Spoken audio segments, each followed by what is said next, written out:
Ayaw ba niya? Ayaw. Ayaw na magpadala? Hindi, baka malis eh. Sino ayaw magpadala?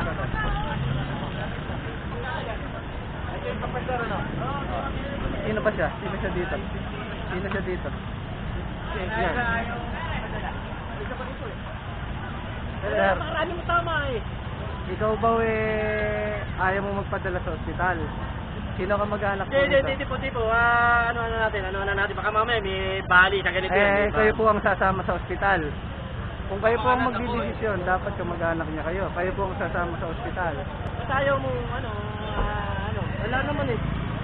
Wala naman eh. Sino mga tama mo, wala. Sino mga tama mo, hanggang balik, tagal nga agad doon, agad dito eh. Ayan pa ala. Kailangan mapatingin yan. Hindi, ganito. Sino mga tama mo, kasama. Kuya, sige, ganito. Teka. Ito, maiangat mo ng ganyan. Angat mo nga. Okay. May para sabi mo. Sige, puntahan niyo muna doon. Ngayon, ikaw malayang magdidesisyon. Gusto mo magpadala sa ospital, ayaw mo. Ayaw mo. Okay. Okay, sige. Ano tama ulo mo? Pero hindi ka nasuka, kuya, nung naumpog ka. Okay. Sige. Ano nangyari? Ngayon, kuya, papipirmahin kita. Ibig sabihin, tumatanggi kang magpadala sa ospital, okay? Okay, piniro ka. Sige, kuya.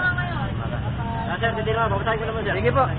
Katunayan po ito, nare-respondehan namin siya. Ngayon po, yung refuse po na ito, ibig sabihin po niyan, tumatanggi po siya na magpadala sa ospital. Ito po yung detalye ng pangalan niya, tiga saan siya, contact number niya. Sige po. Sige, papirma ka kung ayaw mo ano.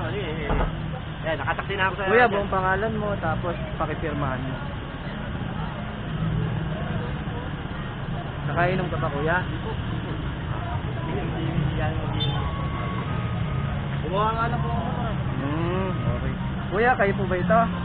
Ako po, ako. Kayo po. Kayo, nakasaksi po kayo. Ano po? Sige po.